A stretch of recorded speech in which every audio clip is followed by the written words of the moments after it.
Hey, welcome back to TCF, Todd's Custom Fabrications. Today's video is a little different than some of the last ones. Today I want to show you some of the stuff we did pre-videoing and just pictures of them, and then I'm going to try to explain. Hopefully I can get everything linked up together well in the editing room. Basically, a lot of the pre-projects we did when I started doing this kind of stuff for a hobby, they're not even welded. They literally are bolted together. Still had fun with them, still beat them up, and they held. So I just want to let people know that, hey, if you want to build, create, have some fun, you don't have to have the welders, the huge shop. I literally built one of mine. I was playing around. I built half of it in the house. Gotten some shit for it, but I built half of it in the house. So the thing is that it's doable.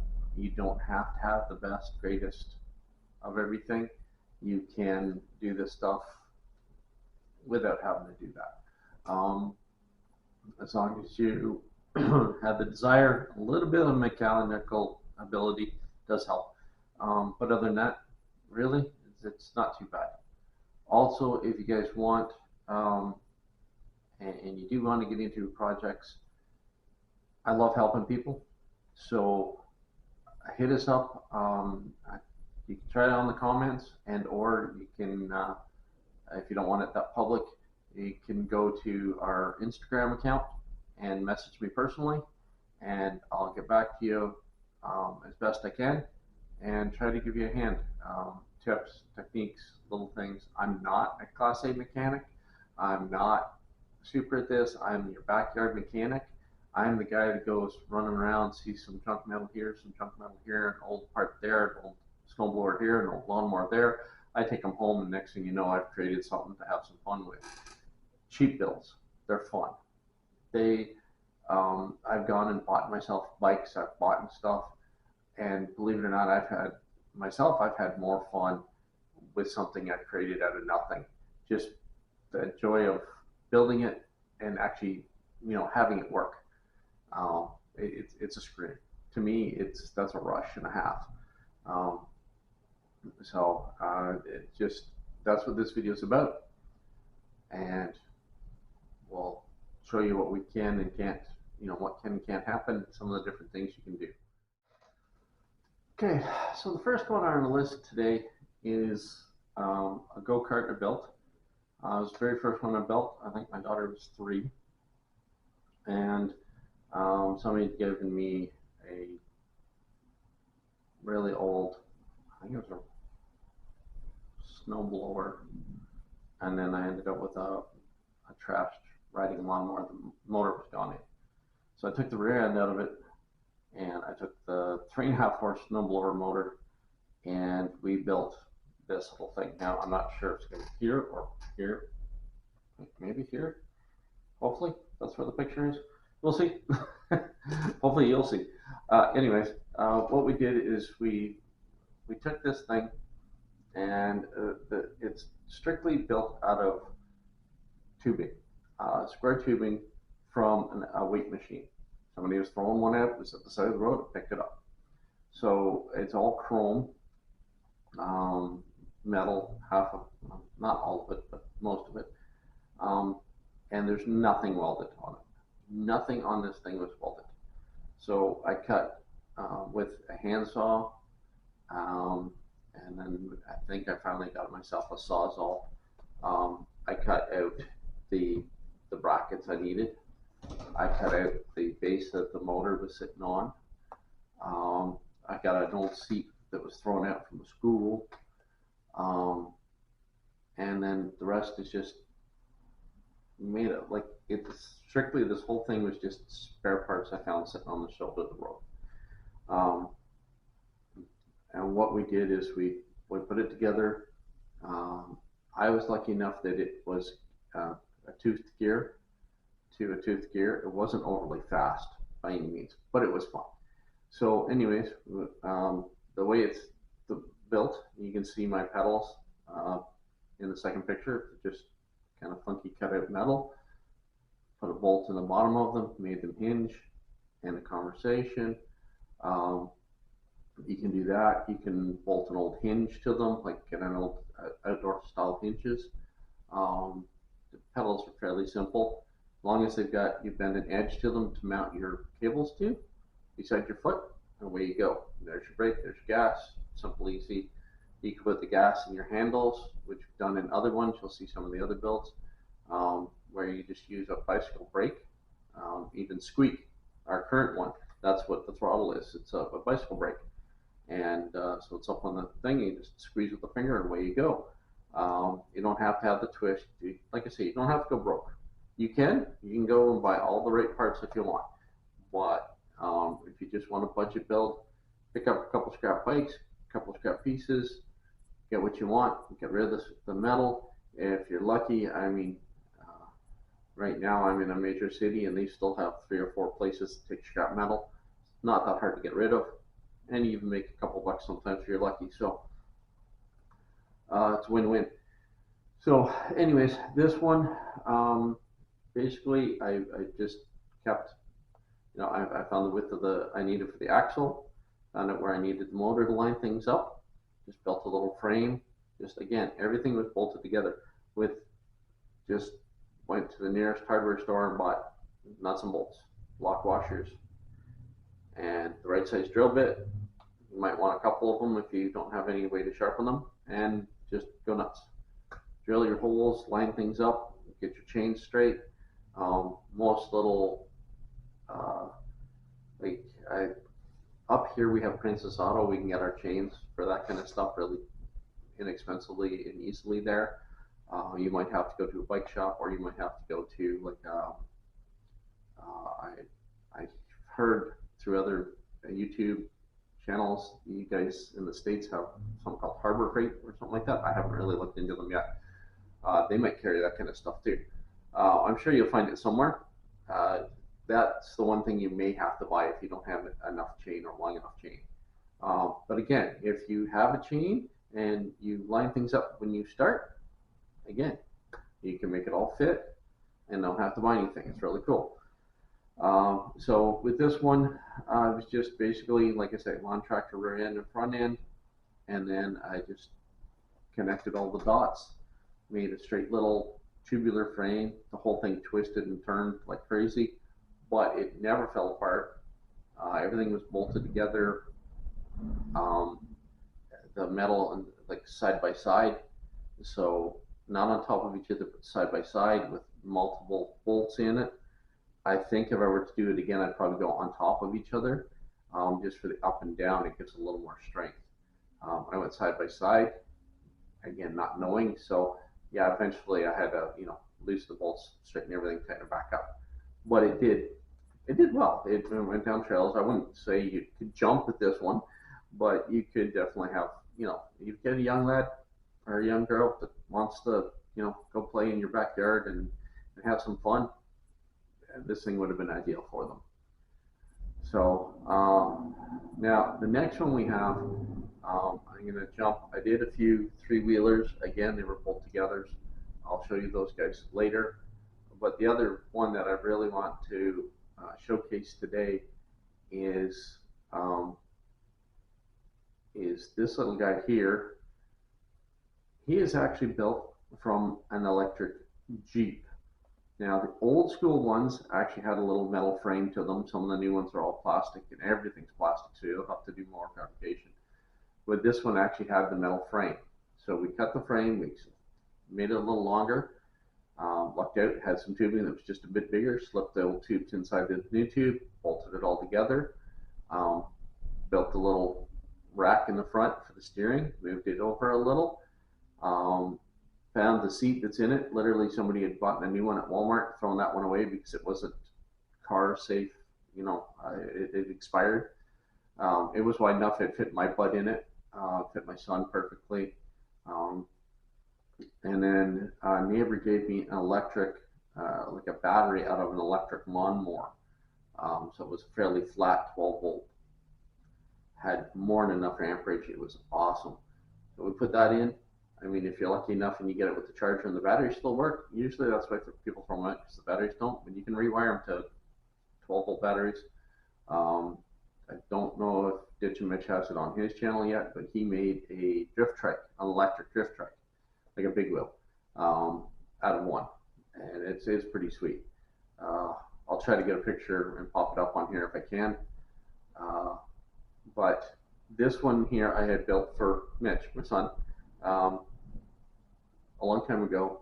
It was just, like I say, an electric Jeep. We took all the body off of it because it was trashed, stretched it, put the seat in it, put the battery behind the seat, ran the cables, moved the steering over. I think I had $25 in this bill. That was it, for bolts and miscellaneous parts I need. It still was wired properly, so when you let off the brake, it sent the pulse for the, or let off the gas, sent the pulse for the brake. Still had forward and reverse. We moved the switch in, mounted it on the seat so he could reach down on beside him and flip the switch. So he had forward and reverse, and it was a scream. As you can see by some of the pictures here, we had it out, we had it off road, and if I'm lucky, I still have the video and I will include it if I can. So we had it out. He used to take it out, took it out with his sister, doubled her, I doubled him. He used to go pick up a friend with it. The guy, his friend, would stand on the back of it, and oh, they just love it. Again, dirt cheap builds. You don't have to go broke doing these things. Three-wheelers we built. I think I've created 3 or 4 of them. The little red one here, it was first one I ever built. It had the same 3.5 motor off the other go-kart, and it got slapped on there with the axle, and then a different axle, and then no brakes. Unfortunately, this thing had no brakes. It was a little sketchy. I now know how to put, you can either buy them. There's actually a clutch brake that goes on a centrifugal clutch, but if you can't source it or don't have the money to, as long as you can get yourself hold of some metal that has like holes in it that's bendable, and like a strapping, and an old tire, bicycle tire, I can show you how to fabricate the same style. I made them later. I designed them myself, and man, because they break the clutch, they stop things, like lock the rear end right up, just amazingly. So anyways, these three-wheelers again had no welding in them. They were just stuck together. The red one was the first one we built. It was kind of fun, suicidal as heck, no brakes. Front tire was a wheelbarrow tire. That's the only thing I had to buy. We just stretched the frame, put in the metal, bolted it together, put the motor on it, and away we went. The other one I have here, the bigger frame, designed for a little bigger motor, was a rear end out of another one. I don't even know if we got that one completely finished, to be honest. I think somebody bought it off me before I got it finished. Put their own motor in it. And then the full suspension one, it's a full suspension mountain bike. Again, stretched the rear end. This one I actually bought more of the parts from a store, but we went with a straight shaft, put got a sprocket and the proper mount, bolted it all together. Again, nothing's welded on this one. Everything was, again, screw, bolt together. Even the bearings or bolt-ons. Put her together. That thing would do wheel stands. I could pick it up the front end and go like a good 20-30 feet just on the back wheels. Come back down. It was a scream. It really hauled butt. So these are just some of the ideas out there. I'm not going into serious detail on all of this right now. Most of them are bolt together. Just line your parts up and bolt them together. As I say, if you have questions on that, feel free. Instagram, or Facebook, you can get us. Not a problem. Um, the uh, the electric Jeep, again, was all bolted together. Very easy to do. The electric buggy. And the first buggy, it was all bolted together.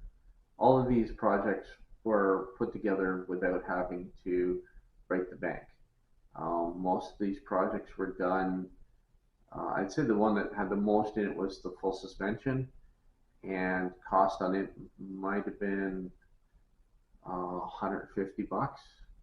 Be a little more if you had to buy the motor. But again, if you don't mind hunting and pecking for your parts, find yourself somebody that's snowblower that they're selling for next to nothing because the auger's broken, but the motor still runs. There you go.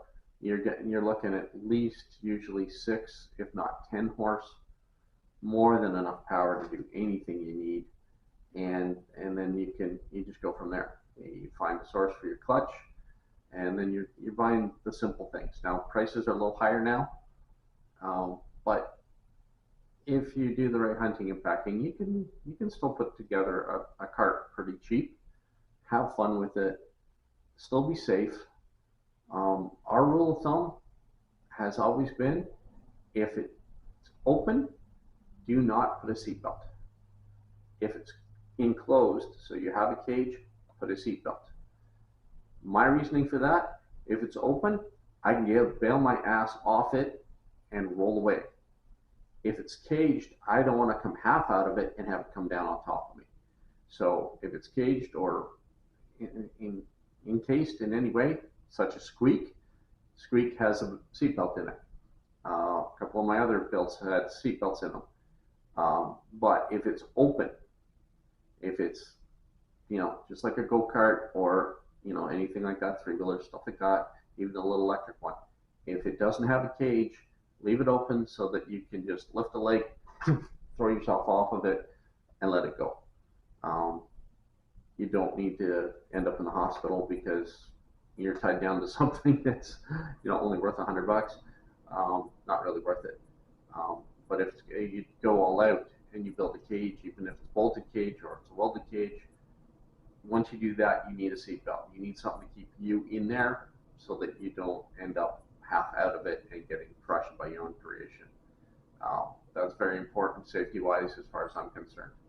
So I hope if you're creating, you heed that advice. It's important. Even if your seatbelt's, you have tied up, at least it's something, and it keeps you in there, right? We don't want to see that happen. Don't want anybody getting hurt. So that's what I have for the bolt-togethers. They're really, really cheap builds. Hope you enjoyed. Hope it helped. And who knows, maybe we'll see you out on one of the trails with one of your builds. That'd be cool. Also, if you're building something and you want to, by all means, throw us some pictures. We will have, occasionally, we're going to put up, I don't know what days, but occasionally we're going to throw up a day where we're going to throw up pictures and stuff, and comments from people who have built other stuff, what they built, and what it looks like. I love to showcase what people do.